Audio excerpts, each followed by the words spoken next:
Okay dear students and viewers, train Quetta से पेशावर की तरफ जा रही थी। रास्ते में उसे हाईजैक कर लिया गया बोलन कैचिन के पास एक टनल में। और वो जिन्होंने हाईजैक किया है उन्होंने क्लेम किया कि वो एक लिबरेशन आर्मी से जुड़े हुए हैं, बलूची लिबरेशन आर्मी, जिनको BLA शॉर्ट फॉर्म में कहा जाता है। पूरी दुनिया दुनिया का ध्यान इसने आकर्षित किया है और सबसे बढ़कर इसने एक नेशनल सिक्योरिटी का मुद्दा भी उठाया है, क्योंकि अब तक हम लोग प्लेन के बारे में कॉशस थे। अब ट्रेन में भी इस तरह की घटना हो सकती है, वो अपने आप में बहुत दुर्भाग्यजनक चीज है। But my students, I am just drawing your attention to a major phenomena. ये तो अभी घटना हुई है, तो दो बातों की चर्चा आपने मीडिया और न्यूज़पेपर से सुनी होगी।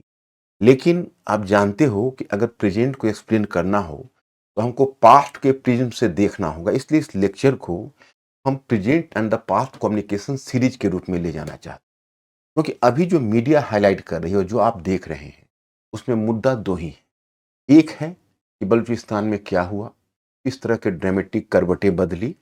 अभी हमने यह भी समाचार पाया कि भाई वो जो हॉस्टेजेज हैं, 340 हॉस्टेजेज बने थे, वो रिलीज हो चुके हैं। आर्मी ने उन्हें सक्सेसफुली रिलीज कर दिया है।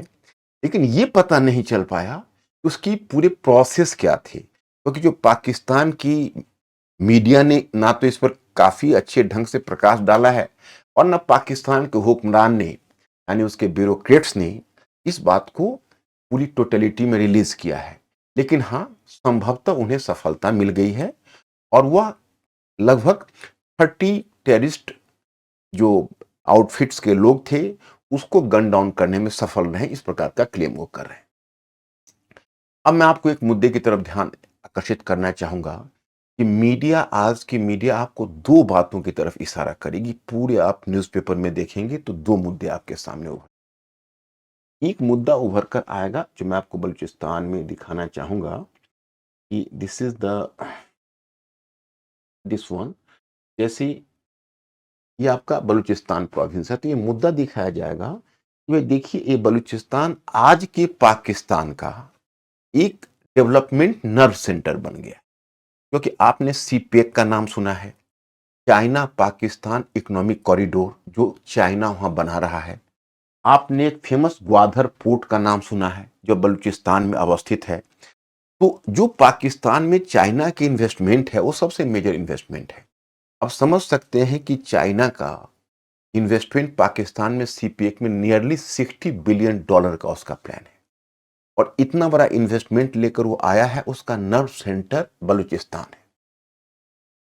तो बलूचिस्तान में सेल्फ एलिनेशन है, क्योंकि वहां चाइनीज वर्कर्स काम कर रहे हैं, एम्प्लॉयमेंट मिल रहा है, वह बलूचिस्तान से बाहर के लोगों को मिल रहा है।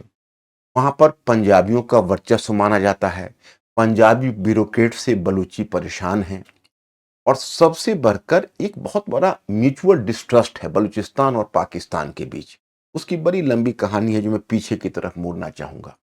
लेकिन मीडिया इस बात की तरफ हाईलाइट करेगी कि Balochistan has emerge to be a Pakistani colony. Colony से बढ़िया स्टेटस इसका नहीं है, क्योंकि इसकी जो कुछ खास, जैसे कॉपर का प्रोडक्शन होता है, पेट्रोलियम और गैस का प्रोडक्शन होता है, उसका जो लोकल रिजर्व्स है या उसके जो लोकल रिसोर्सेस है वो लोकल डेवलपमेंट में नहीं लगता, वह उस स्टेट से बाहर जाता है।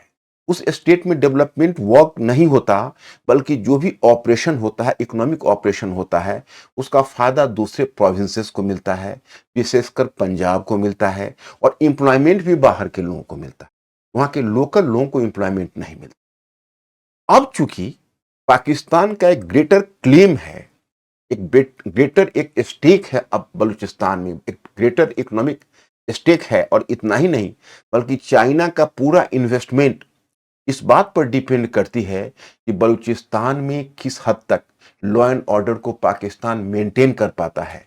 इसलिए पाकिस्तान ने अपनी पूरी ताकत वहां लगा रखी है। सोल्जर्स को डिप्लॉय किया जाता है। कोई भी रिवोल्ट को बहुत ही क्रूरतापूर्वक, बहुत ही क्रूअली उसको रिप्रेस किया जाता है। हजारों लाखों लोग वहां मारे गए, बहुत सारे लोग बिल्कुल से लापता हो गए। उनको वहां से आर्मी और पुलिस ने किडनैप करके किसी अज्ञात जगह पर ले गए, बिना किसी जुडिशियल ट्रायल के। उनके घर वाले आज भी ढूंढ रहे हैं, वो फिर दोबारा बलूचिस्तान में लौट कर नहीं जा। ये दो बातों को काफी हाईलाइट किया जा रहा है। जो एक तो क्यों हुआ, आखिर बलूची लिबरेशन आर्मी ने ऐसा क्यों किया, और बलूची लिबरेशन आर्मी के डिसकंटेंटमेंट का या वहां के जो लोकल बलूची हैं उनके डिसकंटेंटमेंट का कारण क्या है, चाइना का इन्वेस्टमेंट कितना है, ग्वादर पोर्ट का इंपॉर्टेंस कितना है, पाकिस्तान उसमें अपना कितना बड़ा स्टेक देख रही है और इसलिए वो मिलिट्री ऑपरेशन कर रही है, जिस कारण से वहां पर हजारों लाखों लोग मारे गए और बहुत सारे लोग हैं जो वैनिश कर गए। आज तक उनके घर वाले नहीं खोज पाए, जाके पुलिस और आर्मी उन्हें उठाकर ले गई तो कहाँ ले गई, वो आज जीवित है या नहीं जीवित है।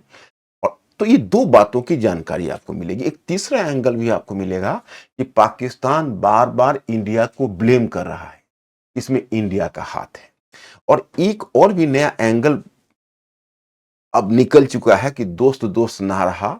एक समय था कि पाकिस्तान ने तालिबानियों को पाला पोसा और बड़ा किया था, लेकिन आज तालिबानियों से उनके संबंध खराब हो चुके हैं। और चूंकि आप बलूचिस्तान में देखेंगे तो दो खास एथनो ग्रुप्स के लोग हैं, एक तो लोकल बलूची है, दूसरा पख्तून है, यानी पख्तून। और चूंकि अफगानिस्तान भी पख्तून है और तालिबानी भी पख्तून है, तो कहीं ना कहीं उनको पख्तून ब्रेदरिन की भावना भी आ जाती है। वो बलूचिस्तान को तालिबानियों का सपोर्ट मिल रहा है। पाकिस्तान बार बार क्लेम कर रहा है कि उसको अफगानिस्तान से वेपन्स आ रहे हैं।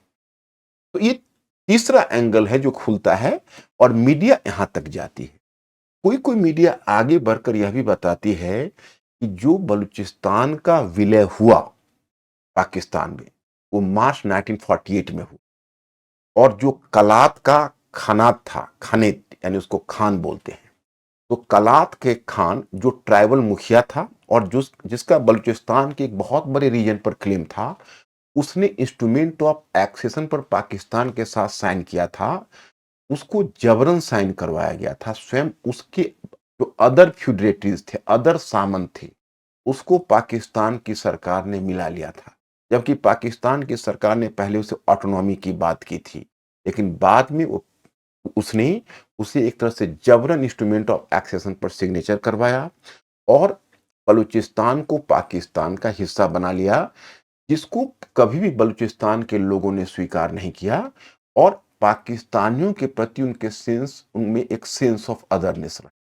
कुछ मीडिया आपको यह सूचना भी दे रही होगी। अब मैं थोड़ा आपको इतिहास के पन्नों में ले जाना चाहूंगा, क्योंकि मैंने जैसा कि आपको बताया कि प्रेजेंट पास्ट कम्युनिकेशन सीरीज का लेक्चर के रूप में मैं इसे देख रहा हूं। चलिए हम लोग पीछे चलते हैं और थोड़ा सा हम लोग पीछे पलटकर देखते हैं। जब इंडिया और पाकिस्तान का विभाजन नहीं हुआ था, तब की स्थिति क्या थी। ये देखिए, यह है इंडिया का 1947 का दृश्य, इंडिया पाकिस्तान के विभाजन से पहले। और उस समय की स्थिति क्या थी, इंडिया एंड पाकिस्तान ये दोनों तब यूनिफाइड थे और सेपरेशन बहुत ही अपने चरम स्थिति में सेपरेशन की बात थी। और दोनों दो अलग नेशन के रूप में फॉर्म होने वाले थे और ब्रिटिश उनकी पंचायत कर, और पंचायत क्या करेंगे, ब्रिटिश बेसिकली एक तरह से प्रभोग ही किया था। तो वैसी वैसी स्थिति में ब्रिटिश, जिसको आप कहते हो इंडिया, उस इंडिया में दो रीजन्स हुआ करते थे। एक रीजन था ब्रिटिश इंडिया का, जो आपको यहाँ पर लिखा हुआ है, जो जितना आप येलो कलर देख रहे हो ये ब्रिटिश इंडिया का रीजन है। और जितना आप यहाँ ग्रीन कलर देख रहे हो प्रिंसली स्टेट्स हैं, ये राज्य थे। एक्चुअली आप इतिहास में जाएंगे तो लॉर्ड डलहौजी तक ब्रिटिश कंपनी ने एकदम कह सकते हैं कि वाइड एक्सटेंट एक्सपेंशन किया था, माने एक बहुत अधिक विस्तार किया था, राजनीतिक विस्तार किया था, नए नए क्षेत्रों को जीता था, अनेक्सेशन किया था, मिलाया था। और देखते देखते उसने भारत के 3/5 भाग पर कब्जा कर, लेकिन 2/5 जो रीजन था उस पर और भी ब्रिटिश आगे बढ़ पाते, कुछ और भी क्षेत्रों को जीत पाते। तब तक ग्रेट रिवोल्ट ऑफ 1857 हो गया, यानी 1857 का महाविद्रोह हो गया। फिर ब्रिटिश के हाथ रुक गए। ब्रिटिश को अब यह डर सताने लगा और अधिक एक्सपेंशन भारत में एक बहुत बड़ी चुनौती ब्रिटिश को दे सकता है। और 1857 के रिवोल्ट, 1857 के महाविद्रोह, जिसको भारत के प्रथम स्वतंत्रता संग्राम के रूप में भी जाना जाता है, उसकी पुनरावृत्ति हो सकती, रुक गए। तो वही ये जो क्षेत्र है, लेकिन ऐसा नहीं है कि ये क्षेत्र बिल्कुल स्वतंत्र थे, ये ब्रिटिश के अप्रत्यक्ष नियंत्रण में थे, under the indirect control of the British empire. तो British India was under the direct control and princely states were under the indirect control. तो दोनों का यही दो स्टेटस था। तो मैं आपको बताना चाहता कि अब चलिए थोड़ा पीछे चलते हैं कि जब हमारे यहाँ पाकिस्तान की मांग उठने लगी, एक पृथक प्रांत की मांग उठने लगी, तो और खास के इस प्रोजेक्ट को जिन्ना ने अपने हाथों में लिया, तो जिन्ना ने इस पाकिस्तान के प्रस्ताव के काफी एग्रेसिव बना दिया। वैसे मैं आपको बताऊं कि पाकिस्तान शब्द ना तो जिन्ना की देन थी, चौधरी रहमत अली ने इस शब्द का प्रयोग किया है 1933 में, जो कैम्ब्रिज ग्रेजुएट है। लेकिन जिन्ना ने जो मार्च 22 मार्च 1940 को जो लाहौर में पृथक प्रांत का प्रस्ताव लाया है, उसमें भी जिन्ना ने उन्होंने इस पाकिस्तान शब्द का प्रयोग नहीं किया था, परंतु आगे यूनिवर्सली इसका प्रयोग किया जाने लगा। खैर, वह मेरे विवाद का विषय नहीं है। मैं आपको इस बात की तरफ इंगित करना चाहूंगा कि जब जिन्ना जिस समय अपने पाकिस्तान या सेपरेट नेशन का प्रपोजल लेकर आए थे, तो जिन्ना के दिमाग में यह था कि हम एक सीमेंटिंग फोर्स के रूप में इस्लाम को बनाएंगे, कि Pakistan would be a haven for Muslims in India. यह मुसलमानों का स्वर्ग होगा, यह एक इस्लामिक नेशन होगा। ये माने इस्लाम की पहचान इस्लाम की सीमेंट के आधार पर। देखिए, नेशन बिल्डिंग में एक सीमेंट की आवश्यकता होती है। अब डिपेंड करता है कि हमारा नेशन मजबूत होगा या कमजोर होगा, वो इस बात पर डिपेंड करता है कि हमने किस प्रकार के सीमेंट का उपयोग किया है। हमने अच्छे सीमेंट का उपयोग किया होगा तो नेशन मजबूत होगा, अगर बुरे सीमेंट का उपयोग किया होगा तो नेशन कमजोर होगा। तो जिन्ना का कहना था कि देखिए, ये जो मुसलमान हैं, वो केवल एक अलग पृथक धर्म नहीं है, एक पृथक रीजन है, एक पृथक नेशन है। Muslims are the separate nation from Hindus. उन्होंने सोचा कि हम उधर हिंदू की बात कर दें और यहाँ एक मुस्लिम पहचान के आधार पर हम एक नेशन को बना लें। जबकि मैं आपको बताऊं कि जिन्ना एक तरह से वेस्टर्न एजुकेटेड लॉयर थे, अपने व्यक्तिगत जीवन में काफी सेकुलर रहे थे, लेकिन पॉलिटिकल मिलियज के लिए ऐसा कर रहे थे। और मौलाना अबुल कलाम आजाद एक कह सकते हैं कि एक अपने व्यक्तिगत परसेप्शन में देवबंद स्कूल के प्रोडक्ट थे, और वो अपने व्यक्तिगत कन्विक्शन में एक ऑर्थोडॉक्स मुस्लिम थे। लेकिन जो मौलाना अबुल कलाम आजाद का विचार था, उन्होंने जिन्ना के विचार को खंडन करते हुए कहा कि देखिए, आप अगर ऐसा सोचते हो कि इस्लाम के नाम पर आप एक नेशन बना लोगे, तो नेशन आप बना नहीं पाओगे। क्योंकि देखिए, आप जहां मुसलमान अल्पसंख्यक हैं, वहां आप हिंदुओं के नाम पर डराकर उनको एक कर लोगे, अल्पसंख्यक मुसलमानों को। लेकिन जब आप हिंदुओं से अलग होगे, तब उनको आप अगर जोड़ने वाली सामग्री के रूप में इस्लाम का इस्तेमाल करना चाहोगे, तो वह सीमेंट आपको काम नहीं आएगा। उन्होंने सीमेंट शब्द उन्होंने नहीं कहा, मैं उसके लिए ये शब्द का प्रयोग कर रहा हूं। मैंने उन्होंने कहा कि भाई, आप इस्लाम के आधार पर इसे जोड़ नहीं पाओगे। वजह क्या है? उन्होंने कहा कि देखिए, इस्लाम में भी कोई एक सेक्ट नहीं है, कई सेक्ट है, कई पहचाने हैं। शिया है, सुन्नी है, हजारा मुस्लिम्स है, सूफीज हैं, सूफीज अहमदिया मुस्लिम्स हैं, उसमें अलग अलग बोहरा मुस्लिम्स हैं। तो दैट सो मेनी आइडेंटिटीज। उसके अलावा ट्राइबल आइडेंटिटीज तो अलग है, आपके रिलीजियस धार्मिक पहचान ही कई है। इस्लाम के जिस समय आप इस्लाम का नाम लेंगे, तो इस्लाम का मतलब वह यही लगाएंगे कि undiluted loyalty to my own religion. मुझे अपने धर्म के प्रति पूरी तरह समर्पण होना चाहिए। लेकिन मुद्दा यह उठता है कि अपने धर्म के प्रति तो सिया, फिर अपने सियाइज्म के प्रति, सुन्नी सुन्निज्म के प्रति, सूफी सूफिज्म के प्रति, सब अपने अपने सेक्ट के सब सेक्ट के प्रति। इस्लाम एक मेजर सेक्ट है तो उसमें कई सब सेक्ट्स हैं, तो सब सेक्ट के प्रति लॉयल्टी दिखाएंगे, और तब आप उनको जोड़ कर रख नहीं पाएंगे। लेकिन जिन्ना साहब को तो उस समय बिल्कुल से, या मतलब, एक सेपरेट नेशन का भूत सवार था। उन्हें लगता था कि मैं इस प्रोजेक्ट को सफल कर लूंगा। तो खैर, वो प्रोजेक्ट को लेकर आगे बढ़े, तो एक भूल तो उन्होंने यही की। अब उस भूल में देखिए क्या होता है, हुआ ऐसा, ये जो क्षेत्र आप देख रहे हैं, ये क्षेत्र नॉर्थ वेस्ट का रीजन है। यहाँ पर मुस्लिम मेजॉरिटी थी। ईस्ट का रीजन देखिए, जिसको अब तो अलग हो चुका है, पृथक बांग्लादेश हो चुका है, लेकिन ईस्ट पाकिस्तान था। तो वहां पर मेजॉरिटी मुस्लिम्स थी। तो जहां मुसलमान मेजॉरिटी में थे, वेस्ट में और ईस्ट में, वहां उनको हिंदुओं से कोई खतरा नहीं था, क्योंकि वो खुद ही डोमिनेंट थे। वहां पर हिंदू ही माइनॉरिटी में थे, उनको हिंदू से डरने की जरूरत नहीं थी। तो वो जो जिन्ना साहब जो बार बार इस्लाम खतरे है में जिन्ना जो नारा दे रहे थे, वो जिन्ना के नारा से इम्प्रेस नहीं हो पाए, क्योंकि उनके लिए जिन्ना के नारे से इंप्रेस हो रहे थे बिहार के मुसलमान, यूनाइटेड प्रोविंस उसमें संयुक्त प्रांत था, वहां के मुसलमान, सेंट्रल प्रोविंस के मुसलमान, बॉम्बे के मुसलमान, जहां वो माइनॉरिटी में थे, जहां वो अल्पसंख्यक में थे। तो जिन्ना को दांव वहां नहीं चल पाया, तो जिन्ना ने वहां एक दूसरा दांव लगाया। एक वीक सेंटर रहेगा और ऑटोनोमस प्रोविंस रहेगा, मतलब प्रोविंस को काफी ऑटोनॉमी रहेगी। उनका यह कहना था कि एक कमजोर केंद्रीय सरकार होगी और जो क्षेत्र रहेंगे, प्रांत रहेंगे, उनको काफी शक्ति दी जाएगी और एक लूज कॉन्फेडरेसी होगी, मतलब कि प्रोविंसेस के पास एक्चुअल पावर होंगे और सेंटर के पास बहुत ही लिमिटेड पावर होगा। तो आप ध्यान करिए, जो कैबिनेट मिशन योजना हम लोगों की आई थी, अगर उस योजना का क्रियान्वयन किया गया होता तो क्या होता। तो वो चीज, मतलब एक वीक सेंटर जिसके पास मात्र 3 सब्जेक्ट्स हैं। ये जो जिन्ना ने ये जो प्रोजेक्ट लाया था, वो लाया था मुस्लिम मेजॉरिटी प्रोविंसेस को इंप्रेस करने के लिए, जहां मुसलमान, जैसे आप देखते हैं, जहां मुसलमान मेजॉरिटी में थे, क्योंकि एक समय ऐसा था कि पंजाब भी उनके प्रभाव में नहीं था, वहां पर यूनियनिस्ट पार्टी की सरकार थी और सिकंदर हयात खान वहां डोमिनेंट थे, तो पंजाब में भी उनकी बात नहीं बन पा रही थी। तो अब जिन्ना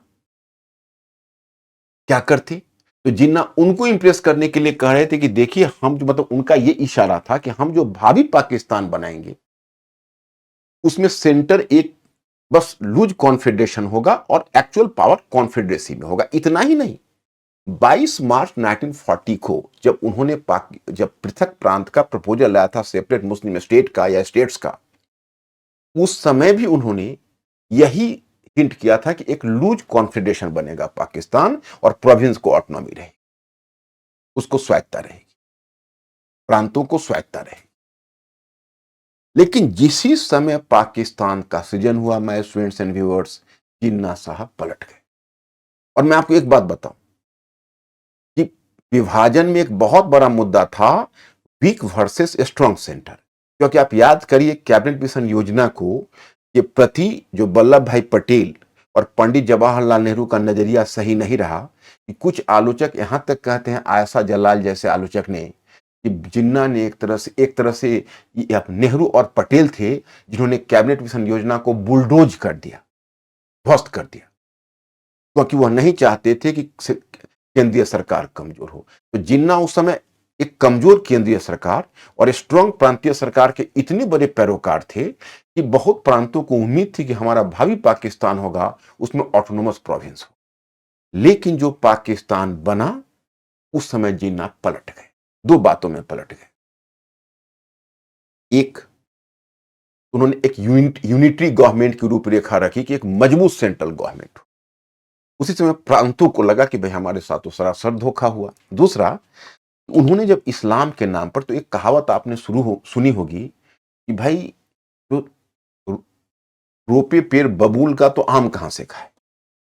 जब आपने इस्लाम के नाम पर एक राष्ट्र बनाने का वादा किया, तो जब जिन्ना 15 अगस्त यानी 14 अगस्त को टेक्निकली उन्हें आजादी मिलती है और 14 अगस्त को जब वो संविधान सभा को संबोधित करते हैं, कॉन्स्टिट्यूएंट असेंबली को, तो जिन्ना कहते हैं कि पाकिस्तान भविष्य में एक सेकुलर पाकिस्तान होगा और सबका धर्म एक व्यक्तिगत मामला होगा।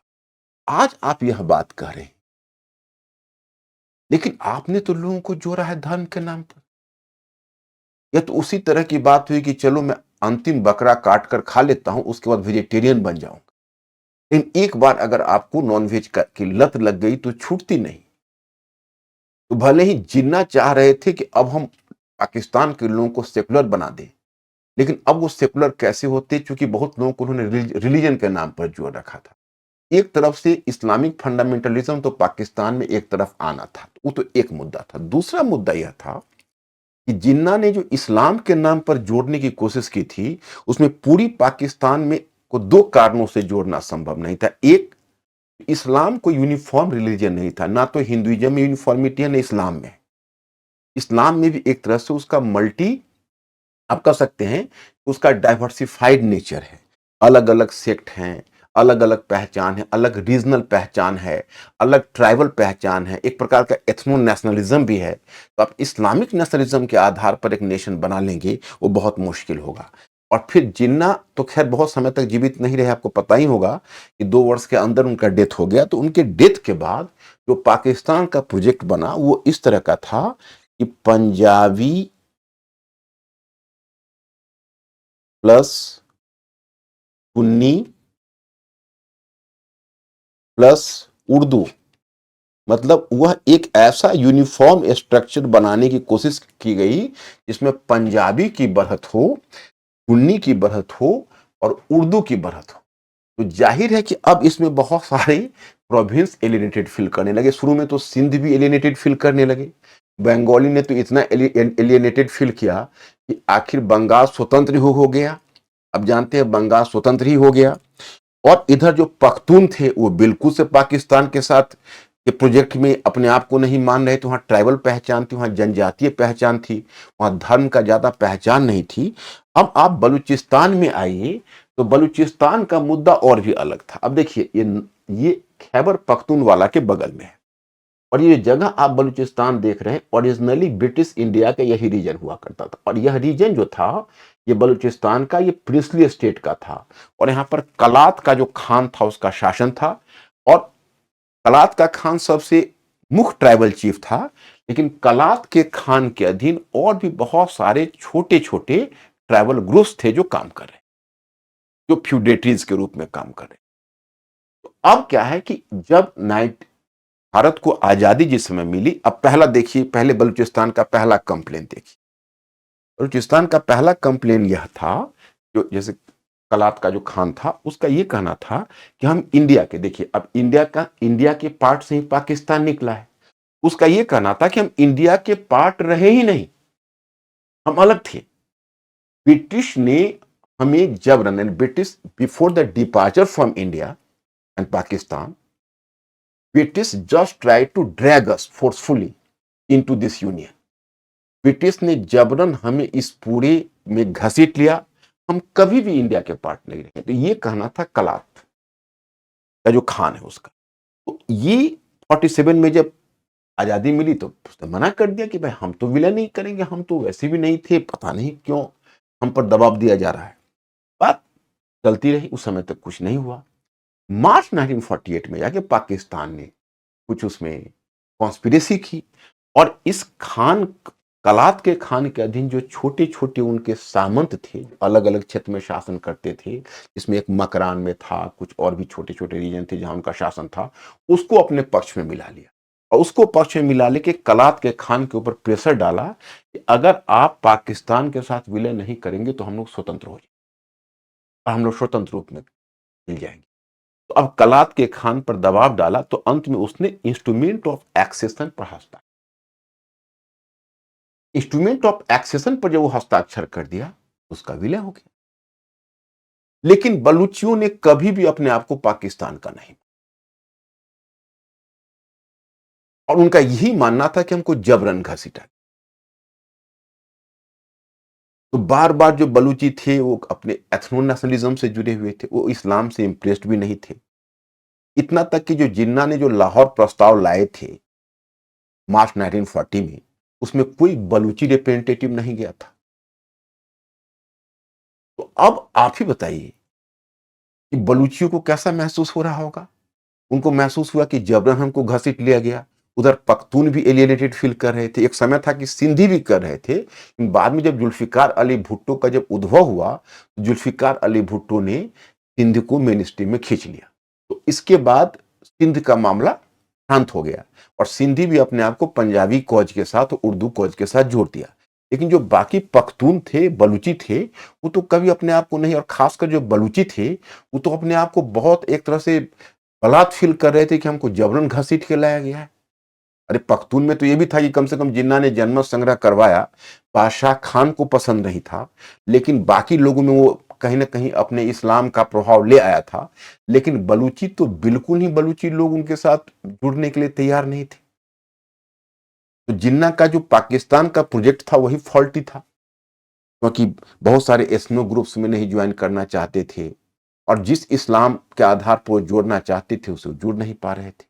और पाकिस्तान के हुक्मरान इतने जिद्दी थे कि वो इस बात के लिए तैयार इस बात को नहीं समझ पाए, जबकि उनका ईस्ट पाकिस्तान अलग हो गया। उसके बावजूद भी वो एक मतलब सेंट्रलाइज्ड गवर्नमेंट की बात करने लगे। इतना तक कि मैं आपको बताऊं कि जब उनको लगा कि भाई ये डिफरेंट जो ट्राइबल ग्रुप्स हैं, ये जो डिफरेंट जनजातीय ग्रुप हैं, वो अपनी स्वतंत्रता की या अपने सेपरेशन की मांग नहीं छोड़ेंगे, तब इन्होंने क्या किया पता है?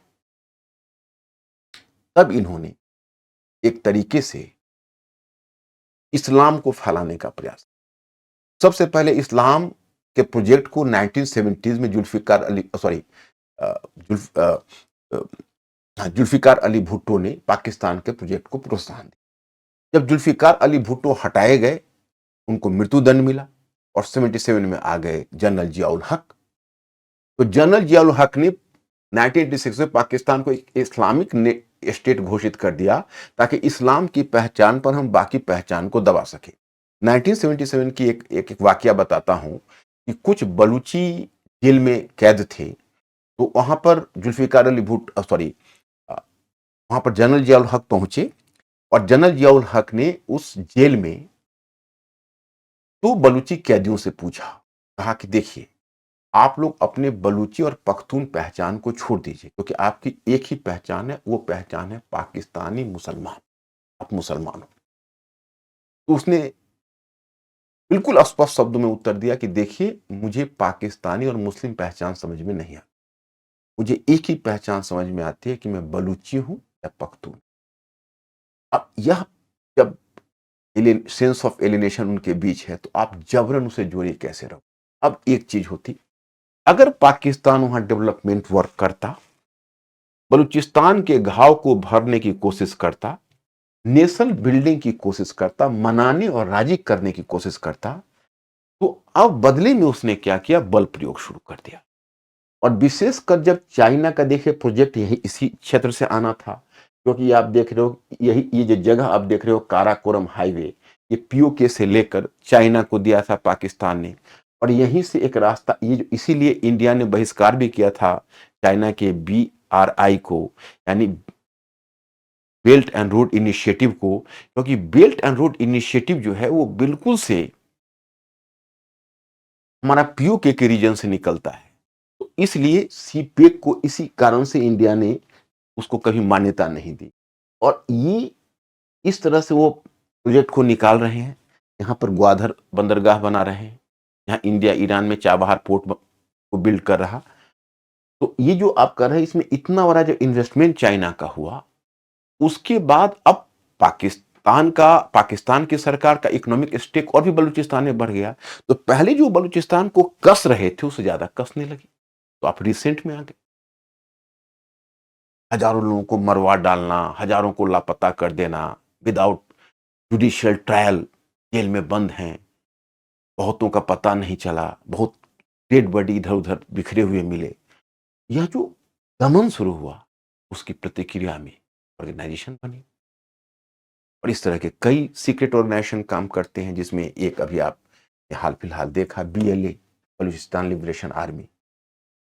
तो इसकी जड़ केवल यह नहीं है कि बलूचिस्तान में या केवल सीपेक या ग्वादर पोर्ट, यहाँ चाइनीज को भी टारगेट किया जा रहा है। 2024 में यहाँ चाइनीज को भी निशाना बना है और इसकी जड़ जाती है इतिहास। तो मैंने वही कहा कि देखिए, हिस्ट्री हर वर्तमान की चीजों को एक्सप्लेन करता है। तो present and the past communication series यह बताता है कि अगर आप पास्ट के प्रेजेंट से प्रेजेंट को देखेंगे तो आपको समझ में आ जाएगा। क्योंकि पाकिस्तान जो इस्लाम के नाम पर संगठित था, कम से कम पाकिस्तान में तो इस तरह की बात नहीं होनी चाहिए थी। जिन्ना जिस नेशन पर गर्व कर रहे थे कि मुसलमानों का स्वर्ग बनेगा, वहां पर इस तरह का एलिनेशन क्यों? इसकी पूरी कहानी मैं आपको बता चुका हूँ। तो आज मैं यहीं स्थगित अपने इस लेक्चर को करता हूँ और मुझे लगता है कि आपको इससे कुछ क्लैरिटी आई होगी और हम आपसे थैंक यू वेरी